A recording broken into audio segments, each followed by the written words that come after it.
ढेर सारे केसेस ऐसे हैं ਜਿਹੜੇ ਕਈ ਸਾਲ ਤੱਕ ਪੈਂਡਿੰਗ ਰਹੇ ਹਨ ਜਾਂ ਉਹ ਸਾਲ ਹਰ ਸਾਲ ਚੱਲਦੇ ਰਹੇ ਹਨ। ਇਹ ਨਿਜ਼ਾਮ ਦੇ ਵਿੱਚ ਕਿੱਥਾਂ ਖਰਾਬੀ ਹੈ ਤੁਹਾਨੂੰ ਕੀ ਲੱਗਦਾ? ਅਸਲ ਇਹ ਨਿਜ਼ਾਮ ਦੇ ਵਿੱਚ ਕੋਈ ਇੱਕ ਸਟੇਕ ਹੋਲਡਰ ਕੋਈ ਨਹੀਂ ਜੇ ਮੂਰਾ ਦੇ ਇਲਜ਼ਾਮ ਠਹਿਰਾਇਆ ਹੋਇਆ ਨੇ। ਜਿਵੇਂ ਗੱਡੀ ਦੇ 4 पहिए ਹਨ, ਇਵੇਂ ਹੀ ਜਸਟਿਸ ਸਿਸਟਮ ਦੇ ਵਿੱਚ ਵਕਲਾ, ਠੀਕ ਜੱਜਿਸ, ਠੀਕ ਹੈ, ਤੇ ਦੋਵੇਂ ਪਾਰਟੀਜ਼ ਜਿਹੜੇ ਅਪੋਨੈਂਟ ਇੱਕ ਦੇ ਖਿਲਾਫ ਕੇਸ ਲੜਦੇ ਪਏ ਹਨ, ਇਹ ਚਾਰੇ ਸਟੇਕ ਹੋਲਡਰ ਹਨ। ਬਿਲਕੁਲ ਇਹ ਚਾਰੇ ਹੀ ਬਰਾਬਰ ਦੇ ਜ਼ਿੰਮੇਦਾਰ ਹਨ। ਬਾਜ਼ ਔਕਾਤ ਜੱਜ ਸਾਹਿਬ ਅਵੇਲੇਬਲ ਨਹੀਂ ਹੁੰਦੇ, ਡੇਟ ਥੀ ਗਈ। ਬਾਜ਼ ਔਕਾਤ ਫਰੀ ਕਹਿੰਦੇ ਵਕਲਾ 'ਚ ਕੋਈ ਵਕੀਲ ਸਾਹਿਬ ਅਵੇਲੇਬਲ ਨਹੀਂ ਹੁੰਦੇ, ਡੇਟ ਥੀ ਗਈ। ਬਾਜ਼ ਔਕਾਤ ਸਾਇਲੀਨ 'ਚ ਜਾਂ ਕੰਟੈਸਟੈਂਟ ਜਿਹੜੇ ਪਾਰਟੀਜ਼ ਹੋਣ ਉਹਨਾਂ 'ਚ ਕੋਈ ਪਾਰਟੀ ਅਵੇਲੇਬਲ ਨਹੀਂ ਹੁੰਦੀ, ਡੇਟ ਥੀ ਗਈ।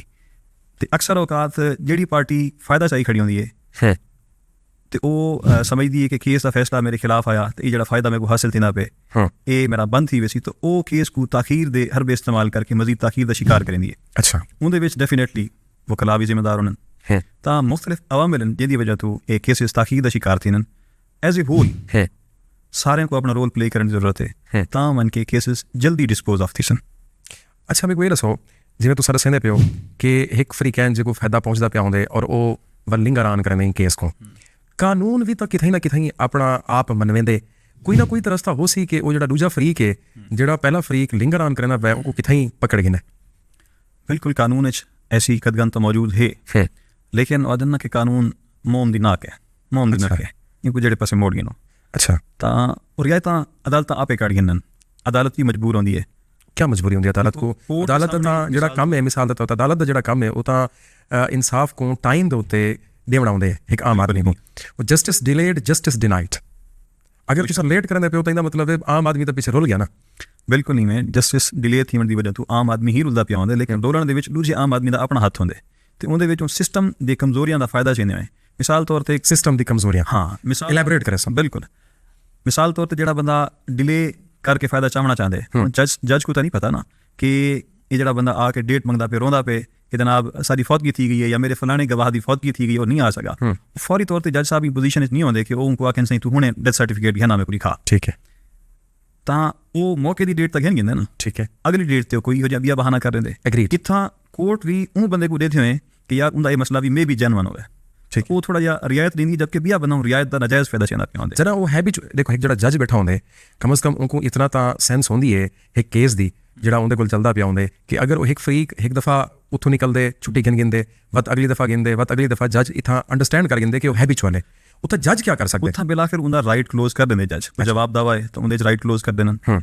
अगर वो एविडेंस पेश करने का मौका आई तो बार बार नहीं आते पे तो उनका एविडेंस का राइट क्लोज कर देना।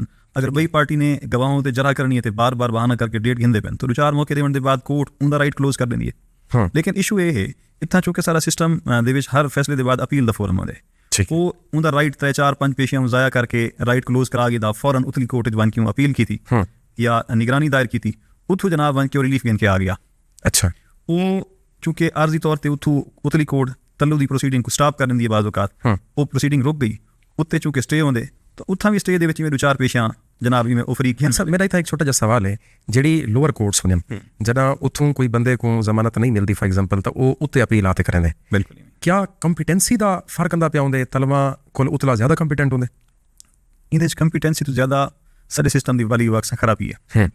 तल्लू वाले कोर्ट्स उन्होंने जहन गुलामाना जहन होंगे। अच्छा, वो बेचारे थ्रू एग्जामिनेशन प्रोसेस सिलेक्ट थी क्या, जबकि हाई कोर्ट्स के सुप्रीम कोर्ट्स के वो जजिस बैठे होने अक्सर कुछ तलू है ना, लेकिन अक्सर वो बैठे होने जिन्हों को जनाब नॉमिनेट करके जज बनाया वेंदे, उनका कोई प्रॉपर क्राइटेरिया कोई नहीं। अक्सर वो लॉबिंग की बुनियाद पर बनन या सियासी बुनियादों पर बनन या बड़े चैंबर का हिस्सा होने की वजह तो बनन या कहीं वो पहले वाले मौजूद जज के रिश्तेदार शागिर्द या चैंबर का हिस्सा होने वो बनन इजारादारी होंगी उन्होंने।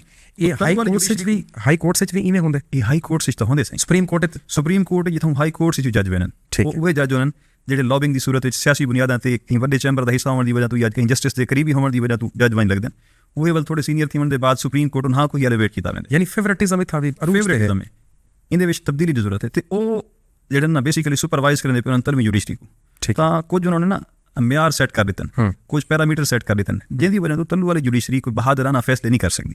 अच्छा, यानी उन्होंने को बध्या वेंदे आम अल्फाज च रखो तो तल्ले उन्होंने बर्डन बहुत ज़्यादा है, तादाद घट है, बहुत सारी टाइप के इशूज़ हैं, मतलब वो एक खौफ का शिकार क्योंकि आज़ादी नाल खोल के फैसले नहीं कर सकते। जिहड़े ਪੈਂਡਿੰਗ ਕੇਸਿਸ ਹਨ ਨਾ, ਅਗਰ ਉਹਨਾਂ ਦੀ ਅਸਾਂ ਰੇਸ਼ੋ ਦੇਖੋ ਤਾਂ ਡਿਸਟ੍ਰਿਕਟ ਕੋਰਟਸ ਦੇ ਵਿੱਚ ਜ਼ਿਆਦਾ ਪੈਂਡਿੰਗ ਕੇਸਿਸ ਹਨ ਆਮ ਤੌਰ 'ਤੇ। ਤਾਂ ਉਹਨਾਂ ਕੋ ਪਹਿਲਾ ਤਾਂ ਸਵਾਲ ਇਹ ਹੈ ਕਿ ਪੈਂਡਿੰਗ ਕੇਸਿਸ ਹਨ ਕਿਉਂ ਡਿਸਟ੍ਰਿਕਟ ਕੋਰਟਸ ਦੇ ਵਿੱਚ? ਕਿਆ ਜੱਜਸ ਦੀ ਕਮੀ ਹੈ, ਜਾਂ ਲਾਇਰਸ ਦੀ ਇਨਕੰਪੀਟੈਂਸ ਹੈ, ਜਾਂ ਸਿਸਟਮ ओवरऑल तुम गल करें बेटो कि सिस्टम की इनकम्पिटेंस है, लेकिन इतने पेंडिंग केसेस जो डिस्ट्रिक्ट कोर्ट के बहुत सारे लाथन थे उन्हें कोई सोल एक जिम्मेदार कौन है? कहीं एक फैक्टर को या कहीं एक स्टेक होल्डर को जिम्मेदार करार नहीं था बन सकता, सारे ही हिस्सा बकदरे जो सा जिम्मेदार हैं। सब तो पहले तो गल करते हैं जजिस की तादाद घट है, केसेस ज़्यादा हैं। वल तादाद घट होने के बाद जो जज साहबान बैठे थे, सारा बतौर प्रैक्टिसिंग लॉयर ये मुशाहिदा है कि अगर फाइल थोड़ी मोटी हो ना तो थोड़े जे थके बैठे हो, मोटी फाइल के वैसे ही कोई एक पार्टी भी डेट मंगे जा बजाए उन्हें कोई प्रोसीडिंग करने दे और डेट नॉर्मली ले छोड़न। तो फैसले की कोई स्टेज हो कि दरखास्त से फैसला हो, हुक्म तनाई से फैसला हो या फाइनल फैसला हो, तो फाइल को ज़्यादा ज़ख़ीम है, मोटी है, तो अक्सर उनको टाली रख दें। तो कहीं जज को पता होगा ना मेरा ट्रांसफर करीब है, वो वैसे ही जान छुड़े दें फाइल तू कहीं को मैं को पढ़ के फैसला ना करना पवे, ट्रांसफर थी सी आप अगला के इन फैसला करे सी। एक तो एलिमेंट ये थी गया, एक तो एलिमेंट से थी इनकम्पिटेंसी भी बाज़ औक़ात होंदी है। ठीक है, वो केस को प्रॉपर फोरम ते नहीं करेंदे या प्रॉपरली जिवें केस करना चाहिए उवें नहीं करेंदे, इल एडवाइज्ड होना।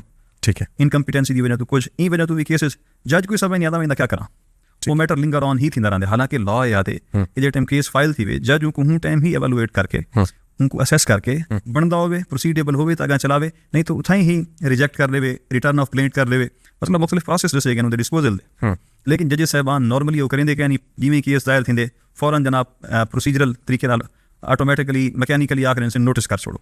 अच्छा, अगर पहली स्टेज ते ही जजेस साहबान कंपिटेंसी का मुजाहरा करें तो प्लेट को थोड़ा माइन्यूटली देख गिनन तो हम पहली स्टेज ते बहुत सारे केसेस पुरगे करे। जितना मरा आथ एक जज को मिलते पे होंदन, जितना वो फायदा ये सिस्टम को चैना पे होंदे, उनकी उतना ही वड्डी रिस्पॉन्सिबिलिटी है कि वो उन्होंने केसेस को फर्स्ट प्रायोरिटी, क्योंकि उनका काम ही ये है वो अपने फर्स्ट प्रायोरिटी के उत्ते वो केसेस को पढ़े और उनके फैसले करे। जबकि अनफॉर्चुनेटली तो सादे पे हो कि इवें एक फैक्टर है बहुत बड़ा, बिल्कुल लॉयर्स की भी इनकम्पिटेंस एक बहुत बड़ा फैक्टर है। बिल्कुल। अच्छा मेरे को ये दसो अंसर भाई कि आम आदमी कने जड़ा कंसैप्ट है जी उनकी समझ बूझ है एक सारे सराकी वसेब दे आम बंदे की जी समझ बूझ है वो याद है कि जड़ा गरीब है उनको इंसाफ नहीं मिलता, जबकि जड़े अमीर हैं वो शायद कितने ना कितने इंसाफ घिन वेंदन और टाइमली घिन वेंदन। ये मैं सिर्फ वसेब की गल करना पिया, ये भी तुहाडे कोल पुछां कि ओवरऑल पूरे पाकिस्तान का सिस्टम ई हवाले नाल किवें है?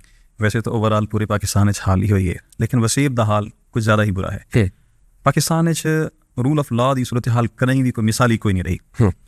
ਜਿਹੜੇ ਮੁਆਸ਼ਰਿਆਂ ਦੇ ਵਿੱਚ ਕਾਨੂੰਨ ਦੀ ਹੁਕਮਰਾਨੀ ਆਉਂਦੀ ਹੈ ਉੱਥਾਂ ਬੰਦਾ ਜ਼ਾਲਿਮ को आते I will see you in the court, मैं तेको अदालत देखी ठीक, लेकिन इत्थां हमेशा ज़ालिम यो आदे तो ठीक है मेरे खिलाफ केस कर दे, तो मेरे खिलाफ केस कर दे पंचायत तो भेज देन, क्योंकि उन्होंने को अंदाजा होंदे पंचायत दे विच शायद फौरी तौर पर टक लग वैसी फैसला थी वैसी मैं कि नहीं फसना वना, जबकि उन्होंने को पता होंदे थाने गाल चली गई या कोर्ट गाल चली गई बल पिछे असां कई साल घील गिनसूं ते बेचारा पहले ही 2 टाइम की रोटी को तंग होंदे, वकला दे फीसां, कोर्ट फीसां, अदालती फीसां, इवें ढेर बे खर्चे ऐसे उन्होंने के बिल आखिर तंग थी के क्योंकि जरानी पेशी ते वेंदे अपना काम छोड़ के वेंदे, मेहनत मजदूरी छोड़ के वेंदे।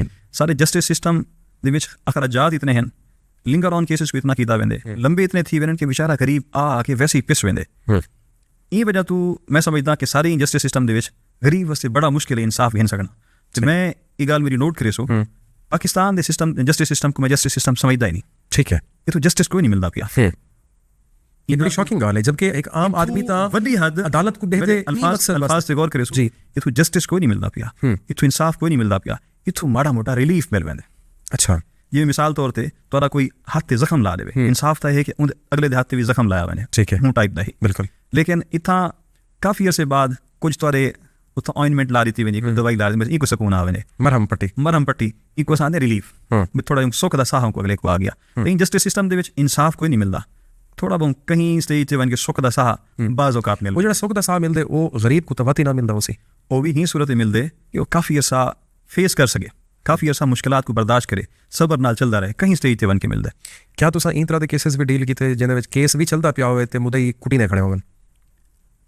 पहले जिवें मैं गल कीती है पाकिस्तान दे विच कोई मिसाली निज़ाम कोई नहीं कानून दी हुक्मरानी दा, ये सारे मुआशरे च आम है। कमज़ोर आदमी बावजूद केस दे विच मुदई होण दे वन भी कुटी ना खड़ा होंदे, ईवन कि अदालतां दे विच ताकतवर फरीक उन्हां को कुटियां दे। अनफॉर्चुनेटली हुण तां आम थी गई ये गल कि ताकतवर फरीक थाने च कोट गिंदे कमज़ोर को, अदालतें च कोट गिंदे, क्योंकि ताकतवर फरीक को पता है कि इत्थां रूल चलदा पे माइट इज़ राइट। अच्छा, जिंदी डांग हुंदी मंझ जिसकी लाठी उसे ऐस जिवें आते हैं जी, इत्थां जिंदे हाथ डांग है जेड़ा ताकतवर है वो हर जात जनाब सब कुछ करा सकते कर सकते, ਉਹਦੇ ਨਾਲ ਵਕਲਾ ਵੀ ਖੜੇ ਹੋਣ, ਉਹਦੇ ਨਾਲ ਸਿਸਟਮ ਵੀ ਖੜਾ ਹੁੰਦੇ, ਉਹਦੇ ਨਾਲ ਜੱਜਸ ਵੀ ਥੀ ਵञनि। ਕਮਜ਼ੋਰ ਵਿਚਾਰੇ को ਬਹਾਉਣ ਵਾਸਤੇ ਨਾ ਕहीं ਦਫ਼ਤਰੀ ਕੁਰਸੀ ਮਿਲਦੀ ਹੈ ਤੇ ਨਾ ਹੀ ਉਹਨੂੰ ਕੋਈ ਸਪੀਡੀ ਜਸਟਿਸ ਕੋਰਸ ਵਿੱਚ ਮਿਲਦਾ ਹੈ। ਇਹ ਅਨਫੋਰਚੂਨੇਟਲੀ ਸਾਰੇ ਸਿਸਟਮ ਦਾ ਫਲਾ ਹੈ। ਜਦ ਤੱਕ ਇਥਾਂ ਕਾਨੂੰਨ ਦੀ ਹੁਕਮਰਾਨੀ ਨਹੀਂ थींदी उन टाइम तक गरीब वास्ते कोई मिसाली तौर पर मैं नहीं आता कि इतना उनके वास्ते कोई अच्छी उम्मीद बाकी है।